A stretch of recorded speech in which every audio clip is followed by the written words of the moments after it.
Our next speaker, Carolina Marques, is a sophomore here at STA.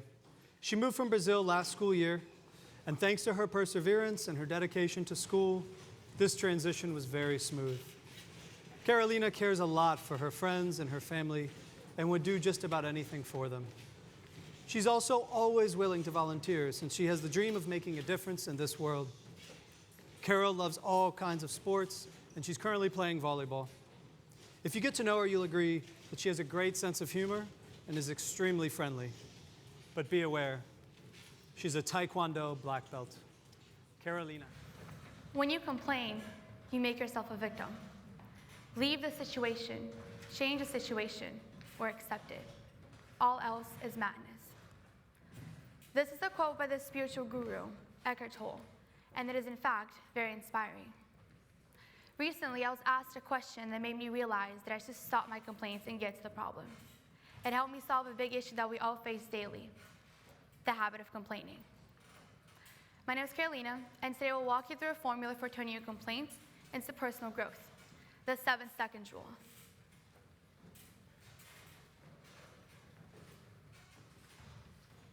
Do you see? It is plenty of time for you to change direction and find a way to a much more productive behavior. Now let me ask you something. How often do you complain? Be honest. What do you complain about? Maybe your boss is way too bossy. Maybe your computer glitched and you lost everything. Maybe you failed your test. We have tons of reasons to complain. And honestly, I believe we have the right to. The gas is too expensive, the Wi-Fi is too slow, it's too hot outside, it's too cold in here, it's Tuesday. And the list just goes on and on. Adults complain about their jobs. Teens complain about school. But what about instead of complaining of how your teacher doesn't teach? Use the book, go to tutoring, find a friend that's doing better than you. Use that stress as a fuel for your success.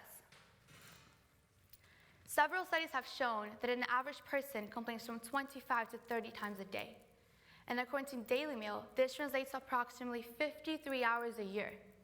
And if we continue to do this math, we'll see that that's about 4,380 hours of our lives wasted complaining. Additionally, a person whines and sobs 1,300 times a year. That's an awful amount of whining if you ask me. But remember, that's just for an average person. I'm sure that everyone in here knows at least one complainer. Am I right? That one person who's always complaining, always miserable. And hopefully, that person is not you. Just a couple of months ago, I was, as almost every teenager is, drowning with schoolwork. My dad called me on FaceTime, and instead of actually carrying out a conversation with him, I find myself only complaining about how I had so much work to do and not enough time to do it. Until he stopped me and asked a simple yet very powerful question. Is complaining helping you solve your problems? Is complaining doing your homework for you? And I thought about that. Later on, we developed the 7-second rule, and that's what I wish to share with you today. If there's anything that I've ever learned, is that anyone is able to read quotes, like the one I started off, and get inspired by them. But only a very few will actually apply them, will actually put them into practice. I'm here because I want to engage you into the resolution part of the equation. Those quotes, they're all for inspiration. This rule is for direction. You may all be familiar with the 5-second rule, correct? If you drop food on the floor, you've got 5 seconds to pick it up and eat it without dropping dead. The rule I'm talking about has nothing to do with that. The 7-second rule revolves around the idea that you have the right to complain. Yes, you have the right to complain. You're human after all. However, this right is limited to 7 seconds, and 7 seconds only. This will help your brain put a barrier between this bad habit that pollutes it, contaminating everything it touches. It is said that to complain is to express pain or discontent. Therefore, in doing so constantly, you're only attracting more pain and more dissatisfaction into your life, since you're only focused on the things that you don't want instead of the things you do want. We, as human beings, are extremely influenced by the environment around us. This basically means that when your best friend's happy, you tend to get happy too. And when your mom's sad, well, you tend to get sad too.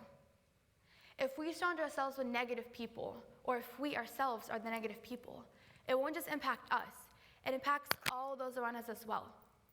And perhaps you might even have the right to ruin your own day. But do you have the right to ruin everybody else's day? I wouldn't think so. Imagine this. You're in a normal room, a lounge, or an office if you want, and you're happy. You're in a good mood. It's one of those good days, you know? Someone comes in, says something fun, something great. Feel good about it, right? Still a pretty good day. Later on, someone else comes in with a smile from literally cheek to cheek. You guys know the smile I'm talking about. And also something pleasant. That positive energy is contagious. You're happy because you're in a good mood, and you're happy because the other person's happy. A few moments later, someone else comes in, but that person is complaining about how she forgot to pay rent, or how his or her life is miserable, and all the stuff that we hear every day. Now, the whole atmosphere has been contaminated by the negativity. You can feel that heavy, down energy striking you like a lightning. And now you're annoyed. You're annoyed because that person just walked in and completely ruined your good mood. So now you're gonna start complaining about how annoyed you are. And this just becomes a vicious cycle in seconds, and it happens every day. That's why it's crucial to try to keep things bright and positive. But don't get confused. I do understand that not everything can be a beautiful, sparkly rainbow, because unfortunately, that's not how life works. Things are wrong all the time, and things get out of our control all the time. But it's important to try to keep the positivity going. You can do that by simply putting the unfortunate events behind you and focusing on things that do work out. Be grateful for what you already have. It is really easy to differentiate complaining from acting. One has the power to change and improve the situation you're in. The other does not. But don't get me wrong, I'm not saying you guys need to stop complaining for the rest of your lives, because it's already a part of our nature. It's inevitable. I mean, I do it too. We're always striving to the utmost, and we get disappointed when we fail. We always want more. And there's nothing essentially bad about that. This only becomes an issue when you spend too much time worrying and whining and complaining about how you didn't get the job, or how Emma is a much better dancer than you. Wouldn't you feel better if you just worked harder and focused on the things that you do have and how you can build up from that? Wouldn't you feel better if you became the person that others look up to? So I tell you, practice your dance moves and let yourself be content with your abilities. The time and neurons you spend every day complaining could be easily redirected into your actions, which is the one thing that will help you reach your goal. Now I want to give you the last two parts of the 7-second rule, so that you can leave today with a complete formula that will help you control and monitor your bad habit of complaining, and help you change every single negative event into an opportunity for you to grow and learn. So after step 1 is over, so after you complain for 7 seconds, you are to breathe for the next 7 seconds. So everybody just take a deep breath with me.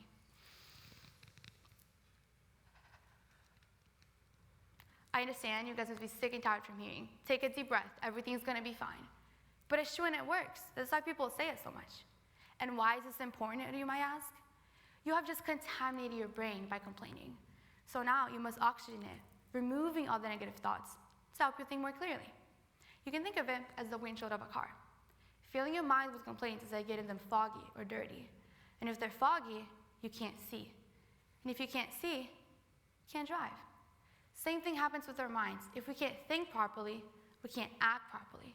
And if we can't act, we can't solve the problem. Finally, for the last 7 seconds, so after you complain and after you took a deep breath, you are to think, what should the first step into get into action be? It is incredible how our minds work. Naturally, our brain will automatically develop a structure to help us solve the challenge.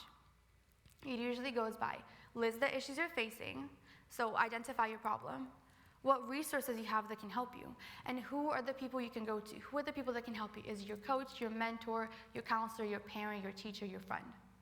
In addition, we also establish priorities, because we all know that when we try to solve everything at once, we end up not solving anything at all.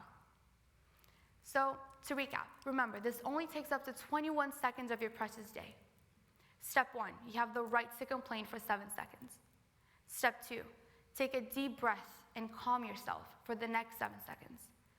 Third step, take time and think, what should your plan of action be for the last 7 seconds?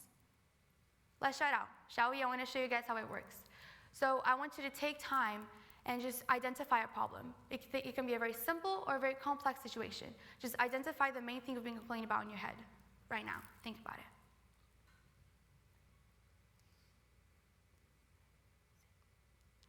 Okay, now I want you to take a deep breath and try to calm yourself and clear your mind. Go ahead.